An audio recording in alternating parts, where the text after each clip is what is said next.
So the first thing here is what is schistosomiasis.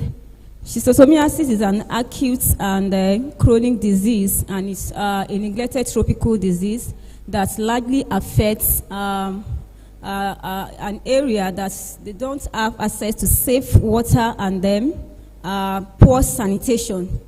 It's largely affects low-income community in tropical and subtropical areas where access to safe drinking water and adequate sanitation is limited. So we have several species of schistosome that cause illness in humans. But three major ones are Schistosoma hematobium, we have Schistosoma masoni, and then Schistosoma japonicum. And then we have two forms of this schistosomiasis. We have the urinary schistosomiasis. We also have the intestinal schistosomiasis. Schistosoma hematobium is the main parasite responsible for transmission of urinary schistosomiasis. So, and then under urinary schistosomiasis, we have the chronic form of schistosomiasis is the genital schistosomiasis. We have male genital schistosomiasis. We also have female genital schistosomiasis. So we have this is the transmission dynamics of the disease. So.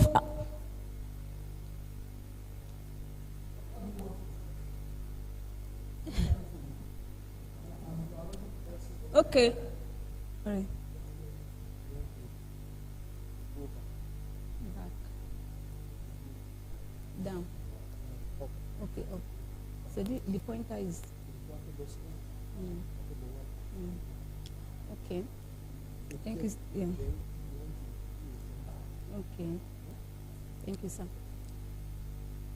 So so we have if you look at the diagram, the figure we have here, we are from one. I don't know if you can see it very well. From one here at this point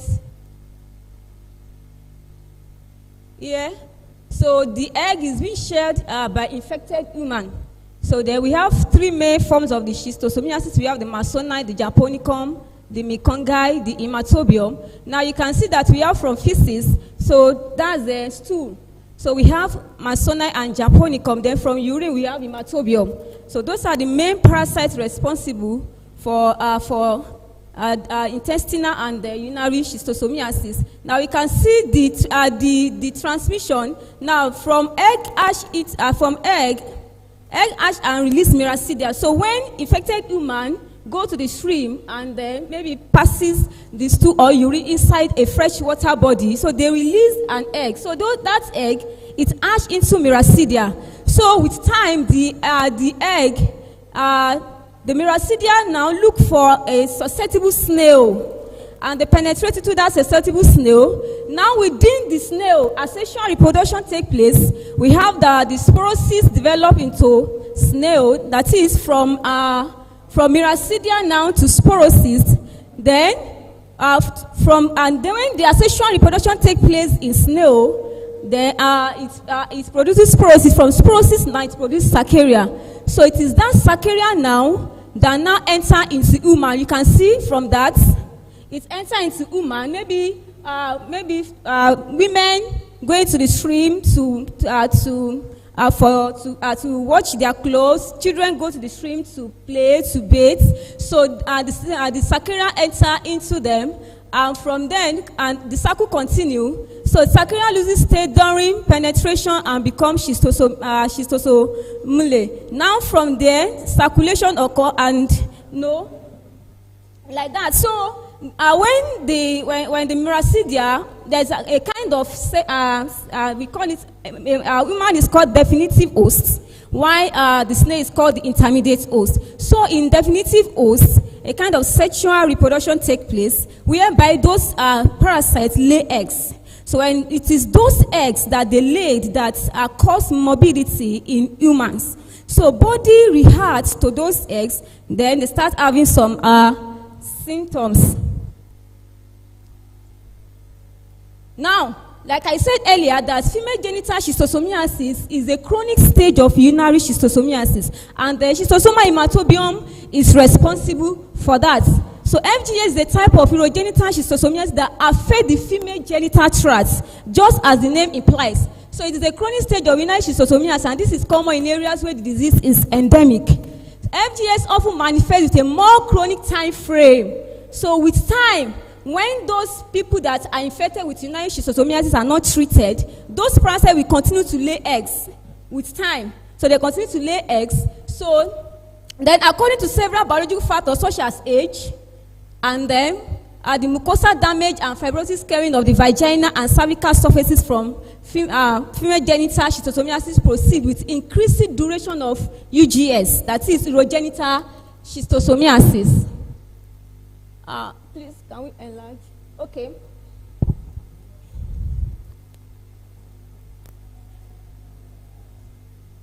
Now, okay, according to reports, egg of schistosoma hematobium in the female genital tract can cause lasing, that can lead to serious complications, including increased risk of HIV. So what is this one telling us? That those people who have this FGS,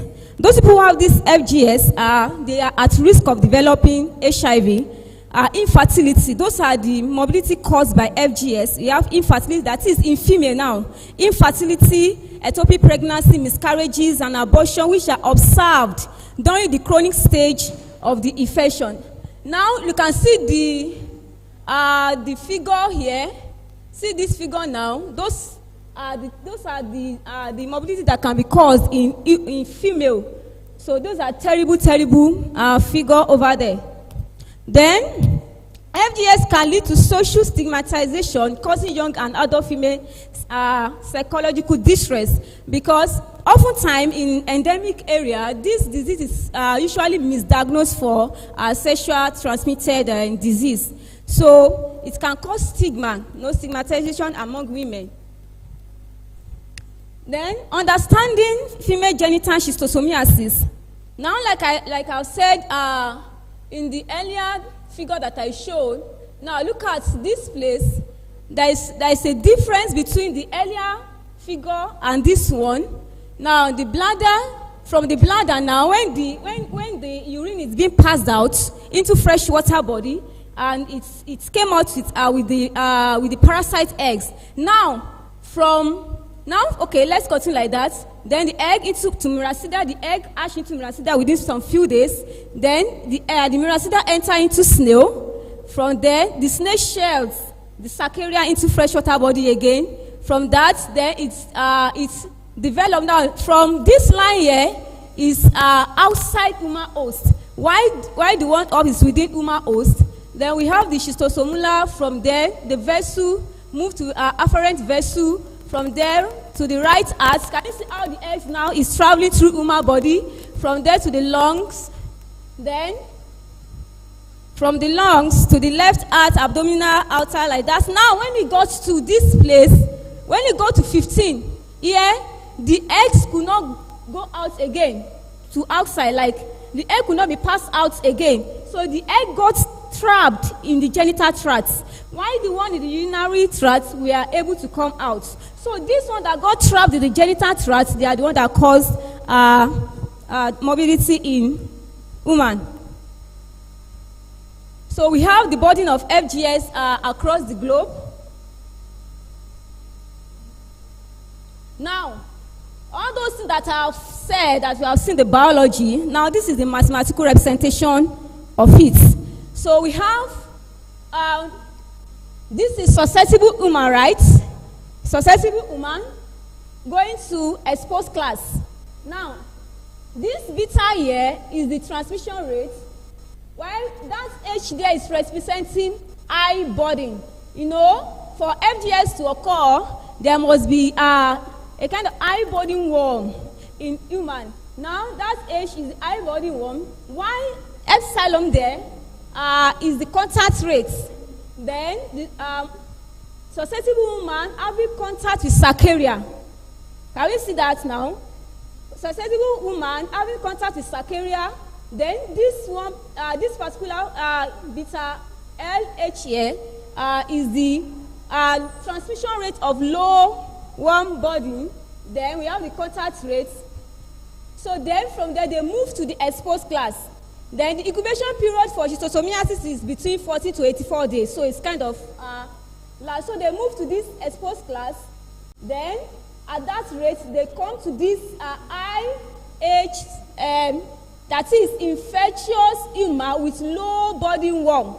You know, at a point when they are a low warm body. You know, at a time when they got infected with that disease at urinary stage. So then, with time they migrate to I warm body.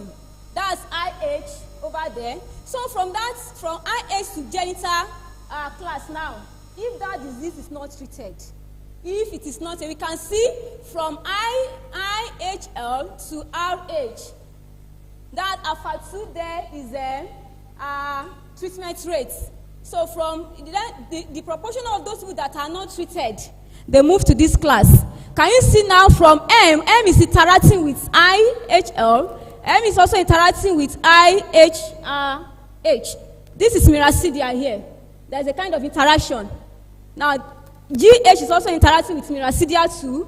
While SH is also SS, that is snail compartments. IS, SS, EH, sorry, that's supposed to be ES. ES, IS. So those are snail compartments. Then we have the Saccharilla compartments. That's the parasites now. So we also have the miracidia compartment. So this, from that flow chart, so we came about this system of nonlinear differential equation. So we have the parameter description over there because of time. So then we made some assumptions. We made some assumptions around that model. So the human population is assumed to be homogeneous, which in reality is not true, because there are some children between age 14. They stratify those age 4. If they want to carry out MDA now, they first start. There are some age that they first target.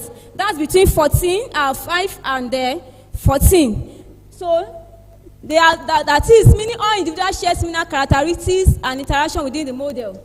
The individual who receive treatment recover from the infection and transition to recover class. So when treatment is being administered first to the to those women with high body warm, initially is supposed to go back to low warm body class. But here now, when treatment is being administered to them, they migrate to recover class. So new individual enter the population through birth. So we made some assumption around the model to simplify the model.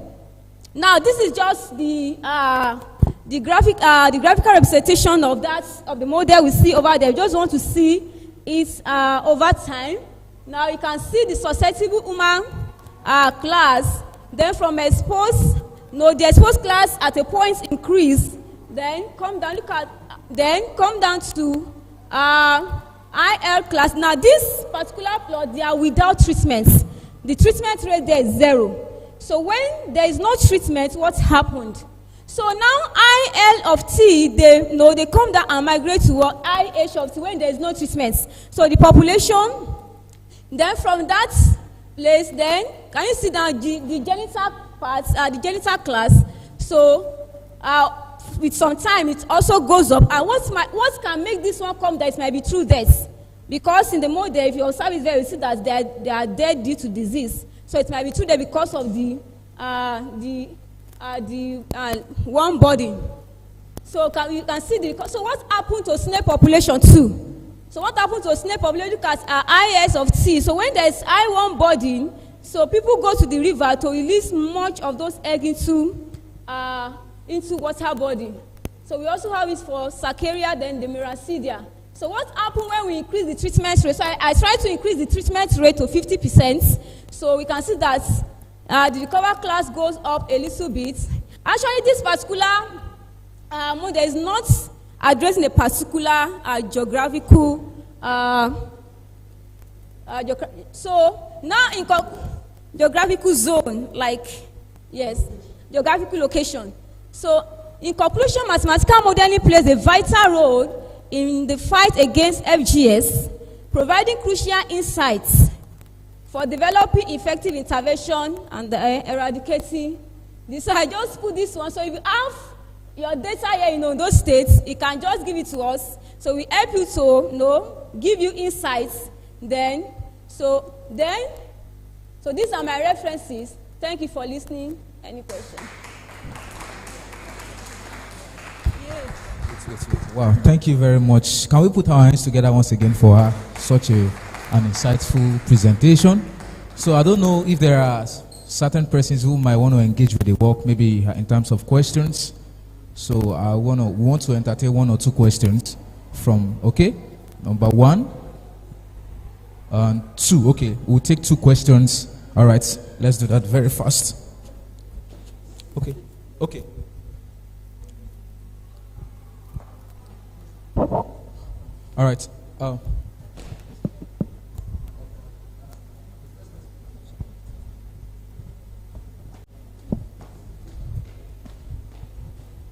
Okay. Let's have a question. Thank you so much, presenter, for the lovely presentation. I would like to ask, how did you derive your transmission rate? Because looking at this is a very noble idea. Sir? How did you get the transmission rate? Or, the parameters? Okay, the parameter, like I said, this is not just from literature, so it's not addressing a particular location.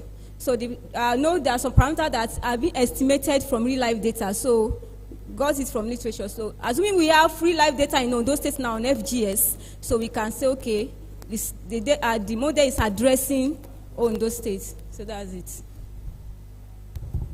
The second person, okay.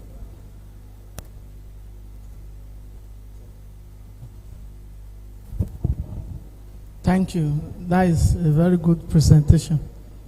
I have 2 questions. One of it has been asked.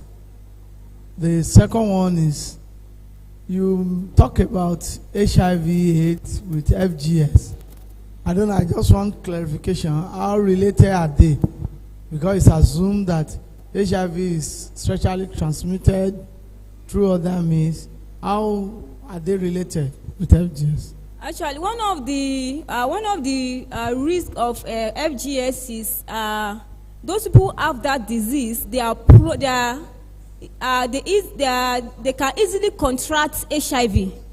So, like, they can easily contract HIV. Not that they have HIV, so they can easily contract it, compared to someone that does not have FGS. That's what they are saying. They are at risk of having HIV. Okay. Only HIV. Are they not more prone to other diseases? No, not only HIV. Yeah, according to the research that has been done by parasitologists and all that, so we were told that they are at risk of getting HIV, of contracting HIV. So some of the symptoms of FGS, we have infertility, ectopic pregnancy, miscarriages, cervical cancer, and all of those diseases. Okay. All right. All right. Thank you very much. And then for the online participants, so if you have a question, please just type it. Just type the question, and it will be addressed possibly tomorrow alongside other presentations. All right. So we'll be going to the next main section of the program. So I'll be inviting Mr. Olashukwedo as he takes us through R. Can we put our hands together for him as he comes up?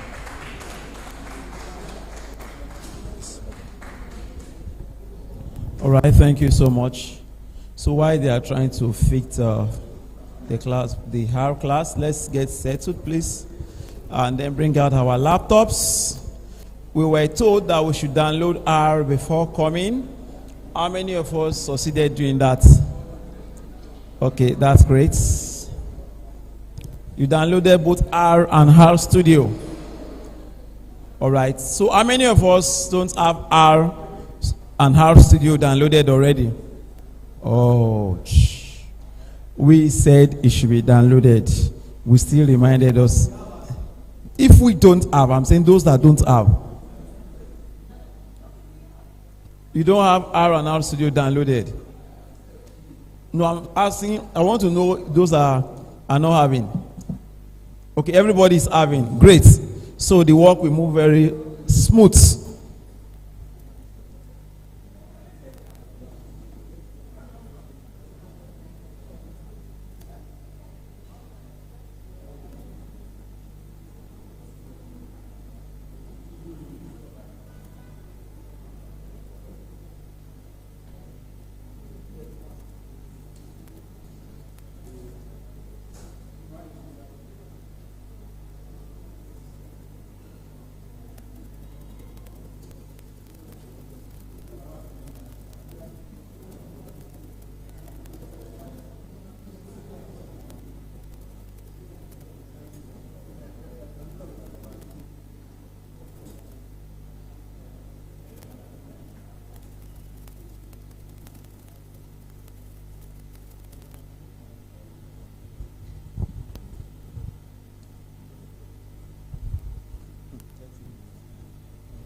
All right.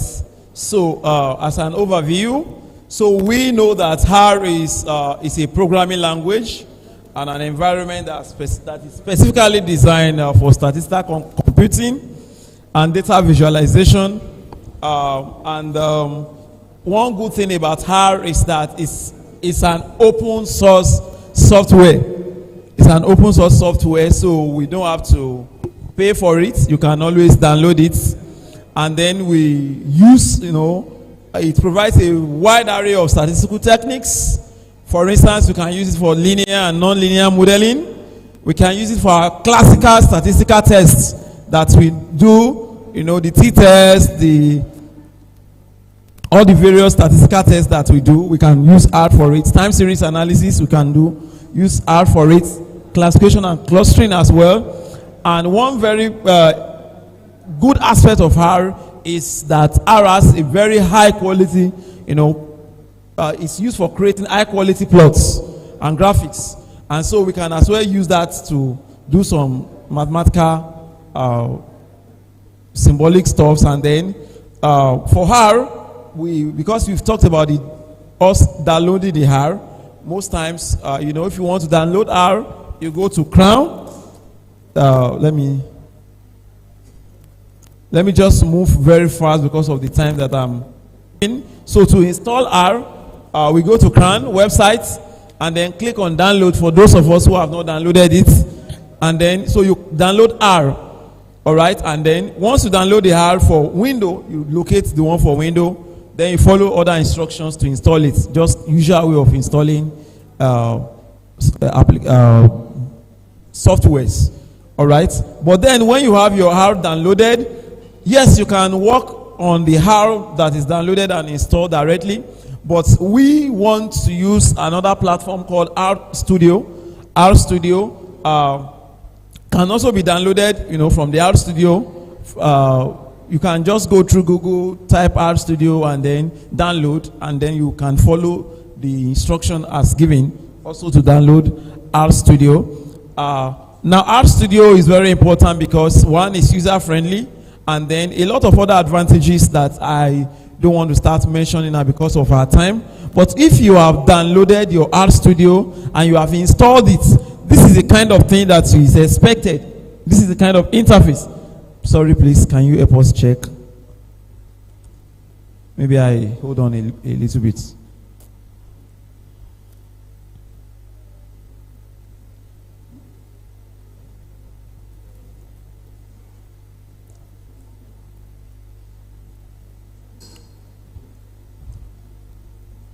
This thing is not showing for people to see, so that I need them to see it. I want to show them something.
What's happening?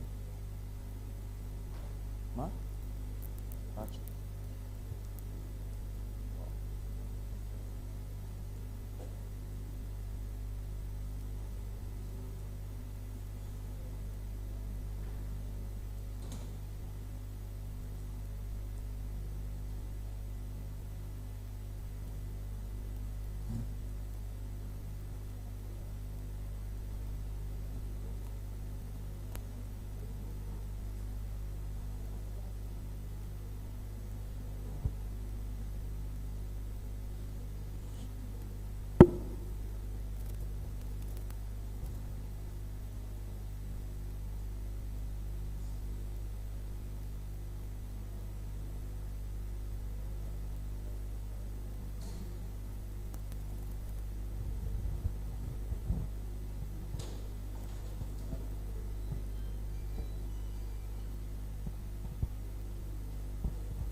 Can't we use our cable?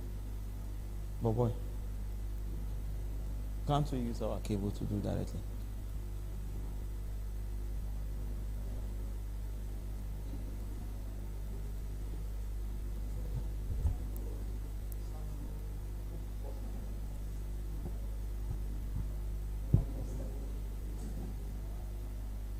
Sorry, it's hands-on session, so you need to see what you at least you work with. So that's why I have to wait for them. Yeah?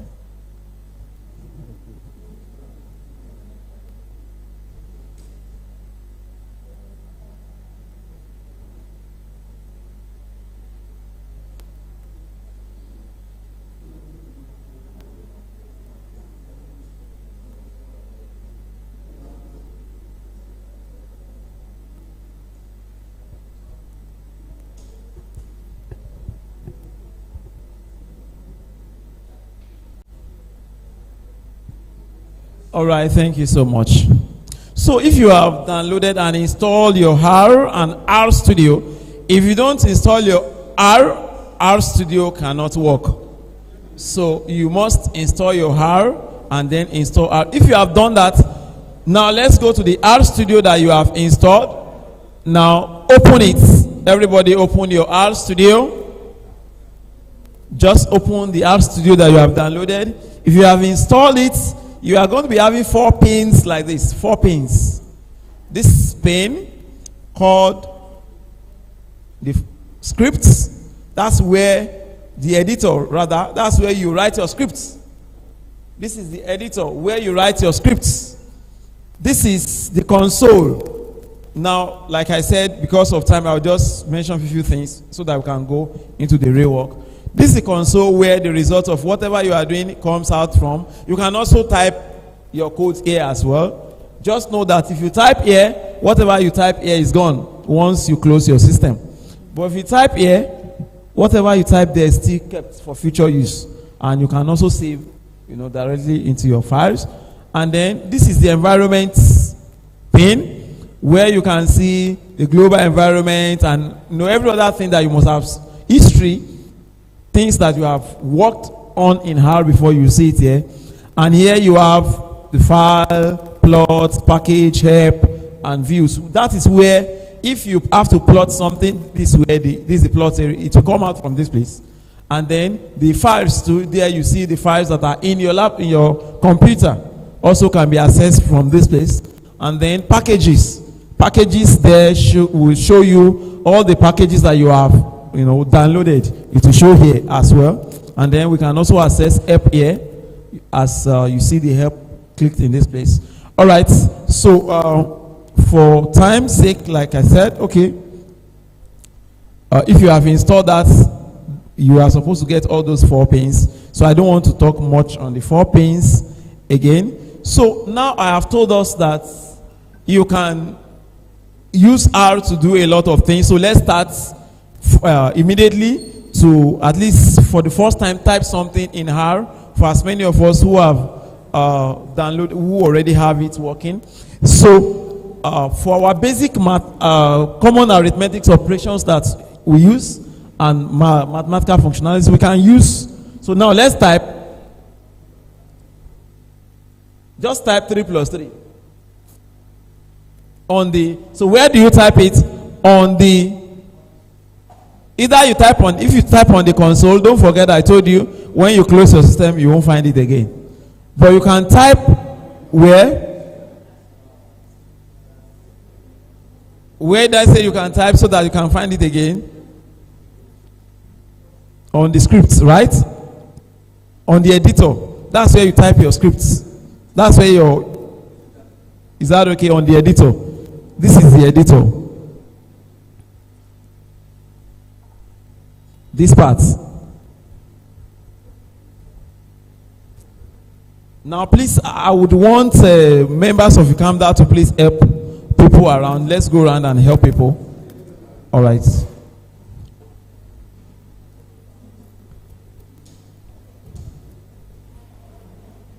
So now just type these things. So 3 plus 3. Once you type 3 plus 3, now when you type anything, in your editor, you have to run it. You have to run it. When you run it, then it will be executed. The command will be executed when you run. How do you run? Now you can see your run here. Let me show you in your. Okay. Now in your editor, if you go up here, you will see something like run here. Have you seen it? Do you have it there? Run. All right. So, okay, where is run? In your editor, if you go to your editor, this is run. Can you see? Check it in your own R studio. Do you have a run there? So any line of code that you type, your cursor is still blinking on that line of code. Once you click on run here, then that line of code will be executed, and immediately you will see the results in your console. Are we together? All right, so let's move. Now, how do you run? I've shown you one way to run. Another way you can run is where that cursor is blinking. You can hold down Control, then Enter. Control, Enter. If you don't want to be moving your cursor all the time to the run. So, as your cursor is blinking on the line of code that you have just typed, just put Control, Enter. Once you click on Control, Enter, then it will run also. And then you will see your results executed and displayed in the console. All right, so when we put 3 plus 3, what do we have? Of course, basically, you know already what this one should give us. But if you have something different, then I don't understand your computer. All right, what do you have? You have 6. Okay, now that means that this plus sign does addition, right? Now, we can run all of this. Everybody, just run all of that. So, star here does multiplication. Does multiplication. Backslash here does division.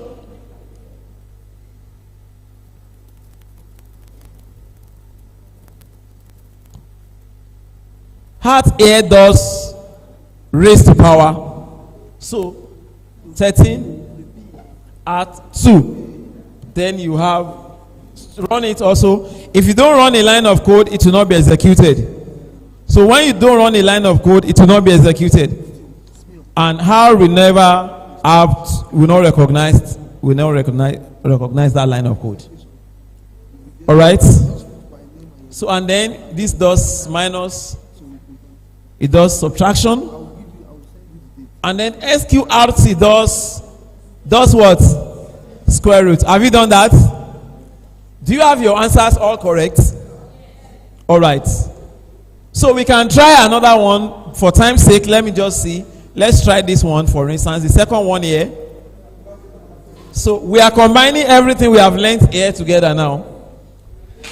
The basic syntax in maths, our normal arithmetic operations in math, the common arithmetic. So we are combining all of them now. So can we combine them in this second one? 5 raised to power 3 times 6 minus 2 over 61 minus 3 plus 4. We are combining several now. So let's combine several. Don't forget to respect your board mass. The rule of board mass. Don't forget to respect that. Here.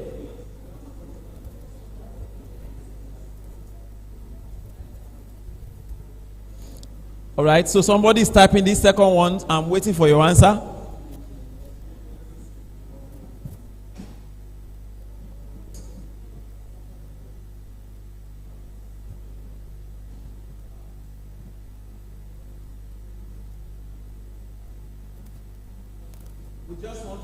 Second one alone.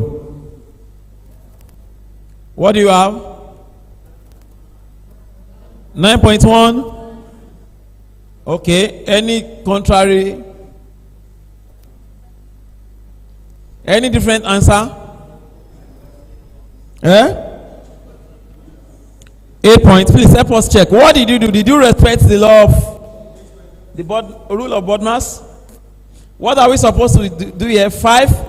heart. So this is what we are supposed to type.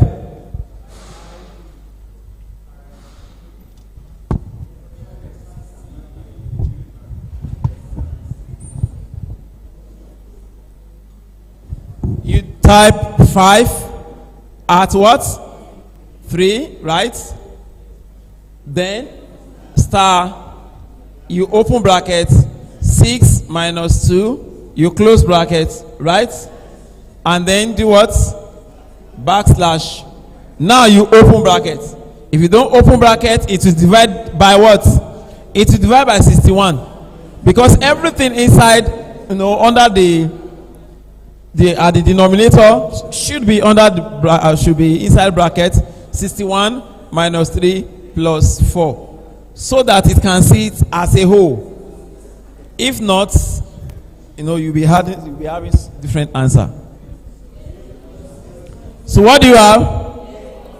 So the people who did it originally, how did you get the answer you got? You didn't respect.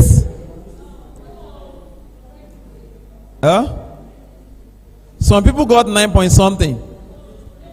They didn't respect the rule of odd mass. Now here, let's understand this. It's garbage in. So if you code wrong thing, you get wrong. So you now say, you see now how you used to give people wrong answer.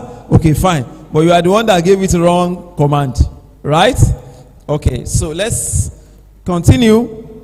Now, other things, can we check logarithm? Logarithm. Now in this place now, you see that while specifying here, we said log x equals to 243, and we are saying base equals to what? Base equals to 3. Can we type that and see what that will give us? This logarithm of 243 base 3.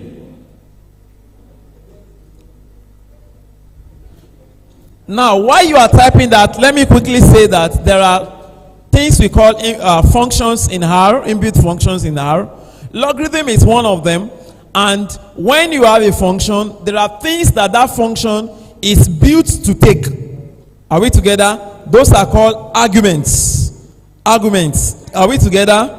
So those arguments, now either when you type log, you will see that as you are typing log, RStudio might even already help you to complete it and bring in suggesting something for you. X equals something, you have it like that, right? Good.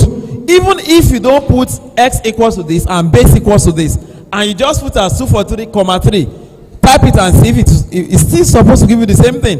Why? Because it takes it that the first argument should be the number and the second argument should be the what? The base. Because it's already programmed that way. So either you specify that x is this and base is this.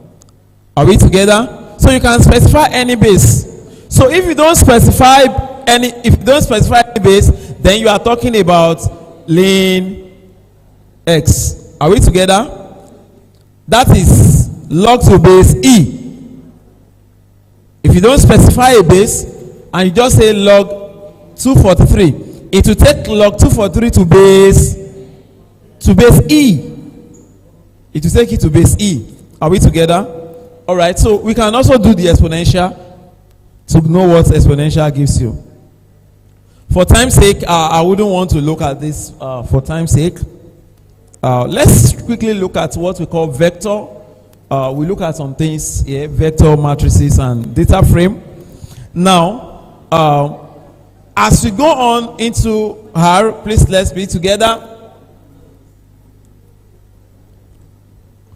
So, vector is the essential building block for handling multiple items in R. Handling multiple items in R. Of course, for those who say that if I'm to express members of this set, real number, what form is this supposed to take? And what form is this also supposed to take? How do I express this? A, comma, B, for instance, right? Isn't it? How do I express this? Right? What about this? A, B, right? Meaning that the dimension of,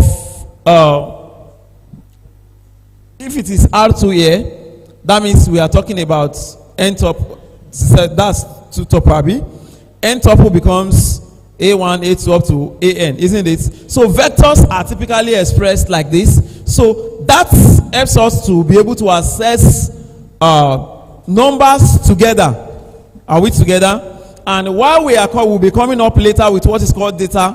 And you know that in data set, any column, for instance, that contains numerics are set of numbers, isn't it?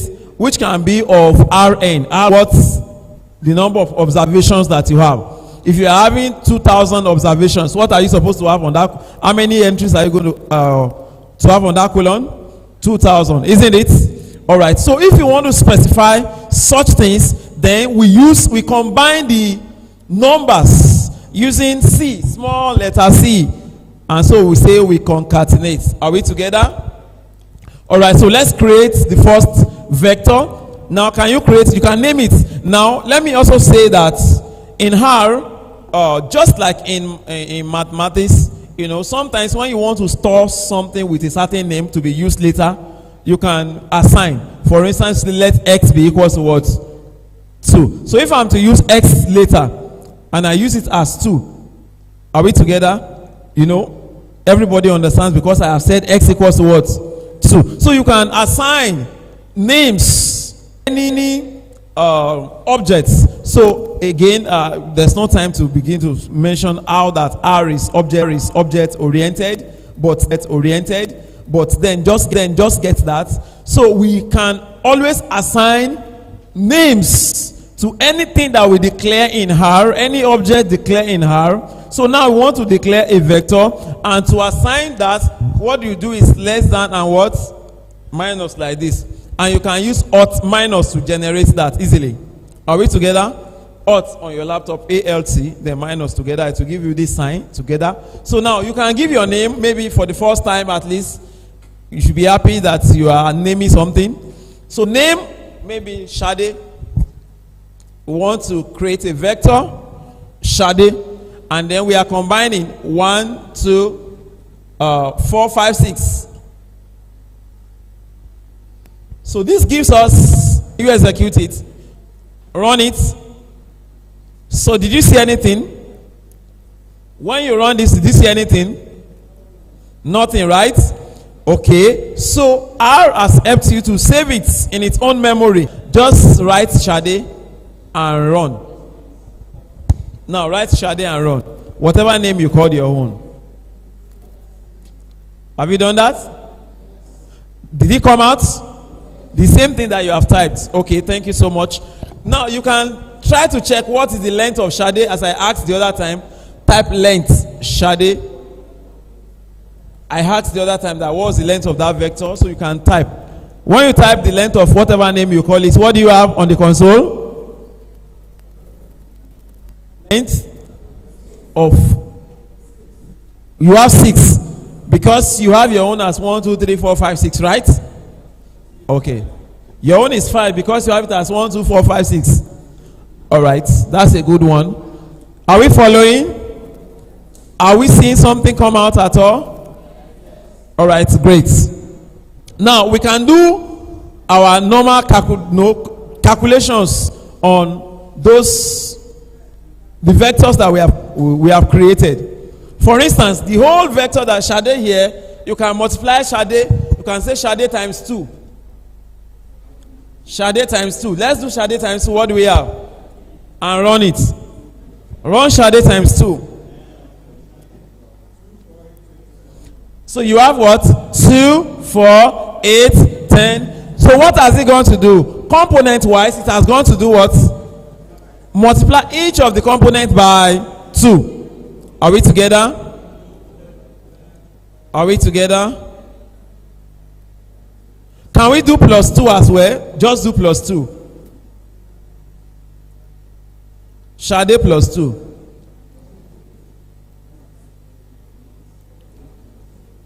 And tell me what you have in the console. So what did he do? Added 2 to every everything. Now, in this case, that is because you specify just one. Did you give a warning? No warning. Fine. Now, can you now do this? Can you create another vector? Maybe Shola. Now, C 1 4 5. Can you create Shola?